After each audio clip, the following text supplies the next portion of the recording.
From messy room to Zen Garden, my Japanese minimalism journey. Have you ever looked around your room and felt like it was mirroring the chaos inside you? As if every scattered item, every cluttered corner, was silently telling the story of a mind that's overwhelmed, heavy, and longing to be heard. If you're quietly nodding right now, then maybe, just maybe, this journey was meant for you. We often believe that peace comes from having everything under control, from perfectly organizing every shelf, every hour, every plan. But there's a gentler truth that Japanese minimalism whispered to me. Peace doesn't come from adding more, it comes from learning to let go. From knowing what truly matters, from creating space inside and out for your mind to pause and breathe. This video isn't just another decluttering tutorial. It's a three-part journey, starting with letting go of the unnecessary, then redesigning your space with intention, and finally, creating a quiet Zen garden corner where you can return to yourself. Each part of this process doesn't just transform your room, it has the power to soften and calm a part of your mind that's been neglected for too long.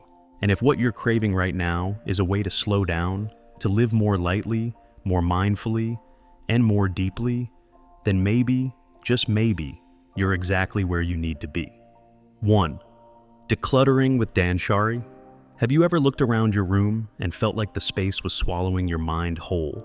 The clutter wasn't just piling up on the floor, it was quietly building inside my thoughts, my chest, my spirit. That was when I knew I needed a release, not just a clean room, but a deep inner shift. And so began my journey into Danshari. Danshari isn't just a trend or a tidying technique, it's a way of living, a philosophy rooted in Japanese Zen, guiding us to clear both our homes and our hearts. Dan means to refuse, Sha is to discard, Rai is to separate. These three simple kanji might look like actions, but they're actually doors to something much deeper, a whole new way of seeing what we hold on to and why. When I first read about Danshari, I didn't feel like I was learning a method. I felt like I was being gently reminded, you don't have to carry everything with you. Just like a Zen monk who lives contentedly with only a bowl and a mat, I found myself wondering, could I be happier living with less, if it meant living more fully? What made Danshari different from everything I'd tried before was its focus on non-attachment. It didn't ask me, does this item bring me joy? Instead, it asked something much deeper. Does this item support the life I want to live? That shift from fleeting pleasure to intentional presence changed everything. It taught me to choose with awareness. I started with the first step, Dan refuse. For the first time, I practiced saying no to things. No to free stuff I didn't need. No to impulse buys that promised happiness but only added noise. I began questioning each offer, each little temptation. A free tote bag might be cute, but do I actually need another bag? These moments taught me something simple yet profound. Refusing isn't about deprivation, it's about clarity, about knowing what's enough. Once I learned to say no, I moved on to Sha discard. This is where things got real. I looked around at all the stuff I'd been keeping just in case: old notebooks, duplicate chargers, containers with no purpose. I asked myself, do I really use this? Does it serve any meaning now? And each time I let something go, I felt something in my chest release too. Like I was finally able to exhale after holding my breath for years. But the hardest part, the part that truly challenged me, was separate. This wasn't about stuff anymore. It was about emotions. How do you let go of gifts that once meant everything? How do you not feel guilty parting with a keepsake from someone you loved? This is where Danshari became deeply personal. I started thanking each item before saying goodbye. A quiet thank you for its presence, its service, its story. I imagined how light my space and my mind would feel without the burden of too many things. And that helped. Sometimes I'd take a photo before letting go, especially of sentimental items. A digital memory, light and free, instead of a physical one weighing me down. Blending Danshari with KonMari helped me find balance. I wasn't relying solely on the spark joy feeling, but I wasn't detaching coldly either. I would ask myself, does this support the life I want to build? That became my compass. I gathered all my books in one place and realized I had duplicates, unread volumes I was keeping for no reason. It was easier to let go once I saw the bigger picture. And for what remained, I folded and stored them with care, a small ritual of appreciation. In a way, organizing became a way to tidy my mind as much as my room. Danshari wasn't easy. There were moments of doubt, moments of tugging emotion. But I started to see that this wasn't just about decluttering, it was about opening a new door, one that led to peace.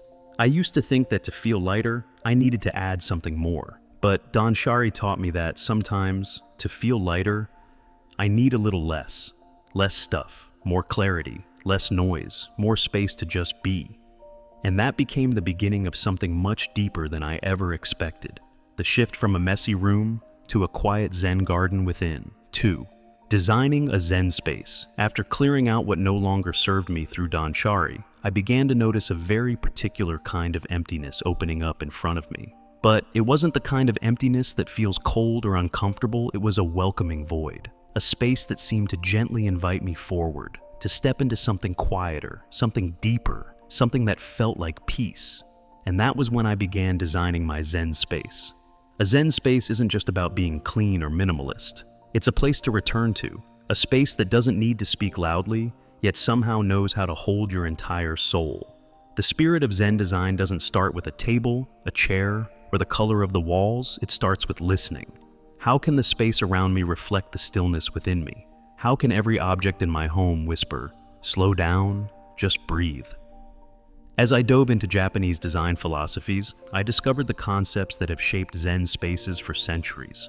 The idea of intentional emptiness, where negative space is treated as part of the design. Wabi-sabi, the quiet beauty found in imperfection, age, and simplicity.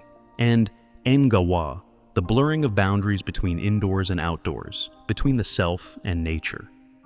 When these ideas are brought into a space, they stop being theory. They become a feeling. The feeling of bare feet on natural floors. The feeling of sunlight filtering through a sheer curtain.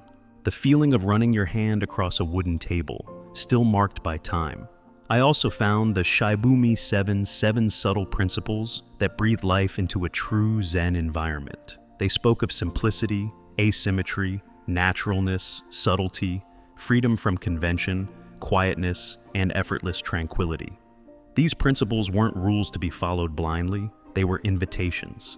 Invitations to ask myself what truly felt right for my own space. I decided to begin with just 2, simplicity and stillness. That alone created a gentle transformation in the way I saw my home. One of the most powerful yet overlooked parts of a Zen space is the floor. In Japanese culture, the floor isn't just something you walk on, it's sacred. It's where your day begins and ends. It's where your body meets the earth. Traditional tatami mats, with their soft scent of dried grass, aren't just functional, they're grounding. I started by clearing everything out from under my bed. No more boxes, no more hidden clutter, just clean, open floor space. And as I sat down on it, I suddenly noticed. When the floor is clear, my mind feels clear too. Then I chose materials that felt alive. Bamboo, raw wood, coarse fabrics, even slightly chipped ceramics, they all gave my space a kind of soulfulness I hadn't known I was craving. Running my fingers over the rough surface of an unfinished wooden table felt like touching time itself. Not polished, not perfect, but deeply real. These materials didn't just look beautiful, they helped regulate the air, calm my body, and slow my breath without me even noticing. Next came color. Not the kind that grabs attention, but the kind that you melt into. I chose warm beige for the walls, soft gray for the tatami mats, and creamy off-white for the curtains. They blended together like a quiet melody. No dramatic highs or sharp contrasts, just harmony. In that color palette, I felt myself soften. My heart rate slowed.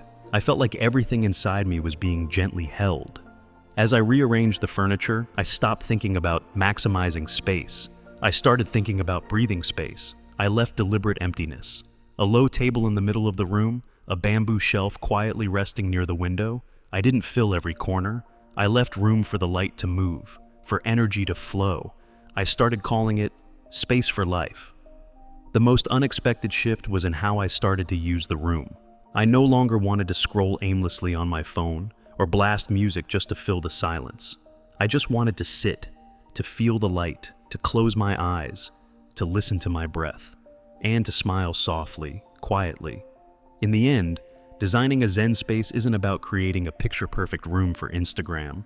It's about shaping a sanctuary for your spirit, a place you can return to when the world feels too loud, a place that doesn't speak, and yet somehow heals everything. 3. Creating a Zen garden corner. Once my living space had become calm and quiet, I began to crave something deeper, not just external order or simplicity, but a true space where I could return inward, a pocket of stillness, a small zone for meditation where I could breathe, let go, and reconnect. And that's when the idea of a Zen garden corner emerged. Just a small one, but enough to nourish a whole inner world of peace. A Zen garden doesn't need to be large or elaborate, and yet, it carries with it an ancient Japanese tradition where nature and consciousness meet in silence. In the dry garden style of karasansui, the Japanese learned to recreate the feeling of nature without needing water. With just sand, stones, and a few intentional elements, they created spaces that quiet the mind and invite reflection. I started this journey by listening. What did I truly need from this little garden? The answer didn't come from logic, but from breath. I needed a place to meditate, a space where I could sit without distraction, a space where light could softly fall, and the raked lines across the sand would resemble waves in a once troubled mind now settling down. In a Zen garden, the sand represents water. The act of gently raking its surface feels like combing through tired thoughts. Stones symbolize mountains solid and still, anchoring the entire composition. And plants, though, few breathe life into the space, reminding me that nature is always here, quietly present, asking nothing. I chose a shallow wooden tray as my base. I spread fine white sand across it, cool to the touch, like water in another form. I placed 3 slightly rough, imperfect stones and arranged them not by logic but by feeling. In the corner, I added a small patch of moss. That was it. And then, with a small stick, I began to rake soft curves into the sand. Little waves began to form, and my breath slowed with each one. The meditation zone extended beyond the garden itself. I placed a simple zabuton cushion directly on the floor, just firm enough to support me without strain. I turned off the ceiling lights and replaced them with a soft paper lantern, its glow warm and golden, like the late afternoon sun.